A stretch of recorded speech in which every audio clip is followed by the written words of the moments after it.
అందరికీ నమస్కారం. భారతదేశం అద్భుత దేశం. ఈ దేశంలో పుట్టినందుకు మనం అందరూ గర్వపడాలి. ఈ దేశ పౌరులైనందుకు, స్వేచ్ఛా వాయువులు పీల్చుకున్నందుకు మనం అందరూ ఆనందపడాలి.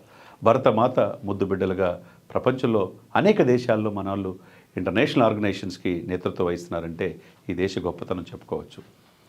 ఆనాటి చరిత్రలో చూసుకుంటే, తెరమరుగైన చరిత్ర చూసుకున్న, ఆనాటి పరిపాలన చూసుకున్న భారతదేశం యొక్క గొప్ప పరిపాలన రాజులు శ్రీకృష్ణదేవరాయలు గారు కావచ్చు, మగధులు కావచ్చు, తర్వాత అశోకుని సామ్రాజ్యం కావచ్చు మనం చూసాం. మనం చూడని చరిత్ర చాలా విధ్వంసానికి గురైంది. కానీ ఈ 11 సంవత్సరాల్లో మనం చరిత్రని మనం చూడగలుగుతున్నాం. మన దేశ గొప్పతనాన్ని మనం చూడగలుగుతున్నాం. ఇతర దేశాలు కూడా మన దేశం వైపు చూసేటట్లు మనం చేయగలుగుతున్నాం. అంటే నిజంగా భారతదేశం అద్భుతమైన దేశం. ఒక భగత్ సింగ్, ఒక రాజగురు సుఖదేవ్ 23 సంవత్సరాలకే ఉరికమ్మని ముద్దాడారు. బ్రిటిష్ వాళ్ళ యొక్క విధానాలకు వ్యతిరేకంగా పోరాడారు. ఒక మహాత్మా గాంధీ, ఒక అంబేద్కర్ గారు, ఒక నేతాజీ సుభాష్ చంద్రబోస్, వీళ్ళందరూ దీనికోసం అసూలు బాశారు, భారతదేశం కోసం. ఇటువంటి గొప్ప దేశంలో, ఇటువంటి స్వాతంత్ర సమరయోధులు ఉన్న ఈ దేశంలో మనం ఉన్నామంటే ఎందుకంటే అదృష్టం ఎక్కడుంది? -°C దేశం కోసం అసూలు బాసిన సైనికులు మన దేశాన్ని కాపలా కాస్తున్నారు.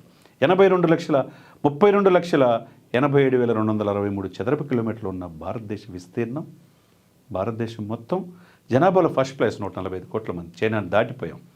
32,87,263 చదరపు కిలోమీటర్ల విస్తీర్ణం ఉన్న సువిశాలమైన భారతదేశం ఈ రోజున ప్రపంచం మొత్తం భారతదేశం గొప్పతనాన్ని గురించి, భారతదేశం యొక్క సౌభ్రాతత్వాన్ని గురించి, భారతదేశంలో ఉన్న సెక్యూరిటీ పాయింట్ ఆఫ్ వ్యూ గురించి మనం తెలుసుకుంటున్నాం.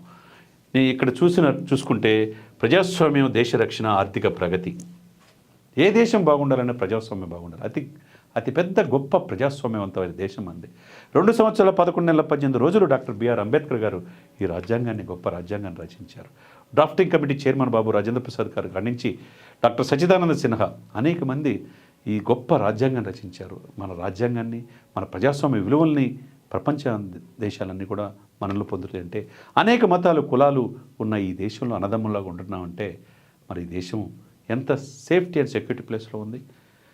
మనం దశాబ్దం పైన ఎటువంటి ఉగ్రవాదులు దాడులు చేసిన ఇమ్మటే వాళ్ళని నిర్మూలించే స్థాయికి మనం ఎదిగామంటే, మనం సరిహద్దు దేశాలు కూడా మన దేశం జోలికి రావాలంటే భయపడే పరిస్థితి తీసుకొచ్చామంటే మన దేశంలో ప్రజాస్వామ్యం ఉంది, ప్రభుత్వాలు పనితీరాలని ఉంది, ప్రజల కోసమే పనిచేసే ప్రభుత్వాలు మనం చూస్తూ ఉన్నాం.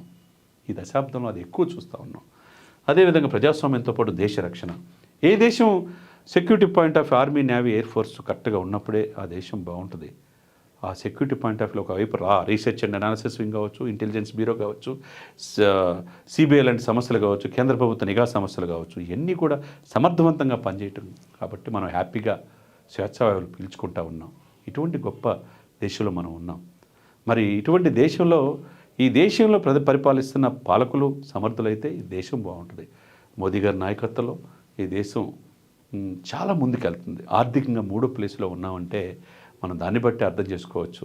దేంట్లో తీసుకునే విధంగా అంతరిక్షం దాకా వెళ్ళే స్థాయిలో మనం ఎదిగామంటే, ఒకవైపు ఇస్రో, శ్రీహరికోట ఉపగ్రహాలు కూడా ప్రపంచంలో భారతదేశాన్ని చూసి నేర్చుకోవాలన్నట్లు మనం వెళ్తున్నామంటే దాన్ని బట్టి మనం అర్థం చేసుకోవాలి.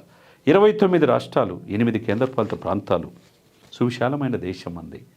కేంద్రపాలిత అండమాన్ నికోబార్ కావచ్చు, చండీగఢ్ కావచ్చు, జమ్మూ కాశ్మీర్, ఢిల్లీ, లడఖ్, పాండిచ్చేరి, ఇవన్నీ లక్షద్వీపులు ఇవన్నీ చూసుకుంటే టూరిజంలో మాల్దీవులకు మించి లక్షద్వీప్ ఎక్కువ మంది మనం వెళ్తున్నామంటే దాన్ని బట్టి కూడా మనం అర్థం చేసుకోవాలి. ఇంత సువిశాలమైన భారతదేశం, సువిశాలమైన జనాభా, ప్రపంచంలో ఎక్కువ ఉన్న జనాభా ఉన్న మనం చాలా ఉన్న పక్క దేశాలు ఈర్ష్య, అసూయలు పెంచుకుంటా ఉన్న దేశం ఇంత ఫాస్టెస్ట్ గ్రోయింగ్ వెళ్తుంది. ఇంటర్నేషనల్ ఆర్గనైజేషన్స్ అన్నిటి కూడా భారతీయులే చైర్మన్లుగా, అధినేతలుగా ఎలా ఉంటున్నారంటే మన దేశం అది నేర్పింది. మన దేశం, మన గాలి, మన నేల తల్లి అది మనకు నేర్పింది. భరతమాత ముద్దుబిడ్డలుగా భారతదేశం గొప్ప దేశంగా విరాజిల్లుతుందంటే ఇంకేం కావాలా ఈ దేశంలో ఉన్నందుకు? స్వేచ్ఛావాయువులు పీల్చుకుంటా మనం ఇంత సేఫ్టీ అండ్ సెక్యూరిటీగా ఉన్నామంటే మనం ఈ దేశంలో ఉన్నందుకు ఇంకేం కావాలో మనకి? మన దేశానికి ఏం కావాలో అది ఇవ్వడానికి పాలకులు ఉన్నారు, పరిపాలన యంత్రాంగం ఉంటుంది. అదేవిధంగా 4 స్తంభాల్లాగా శాసన, కార్యనిర్వాహక, న్యాయశాఖ, పత్రికా రంగం ఉన్నాయి. శాసన, కార్యనిర్వాహక శాఖలు పనిచేయనప్పుడు న్యాయశాఖ తన పని తను చేసుకుంటా, సుప్రీంకోర్టులోని సర్వోన్నత న్యాయస్థానం అద్భుతంగా పనిచేస్తూ ఉన్నాయి. ప్రభుత్వాలు పనిచేస్తూ ఉన్నాయి.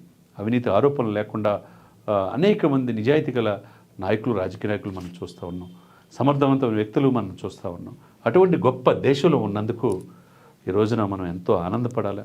2040 నాటికి ఈ దేశానికి మన దేశం ప్రపంచంలోనే అమెరికాను దాటి అగ్రదేశంగా ఉంటుంది అనటంలో ఎటువంటి అతిశయోక్తి లేదు.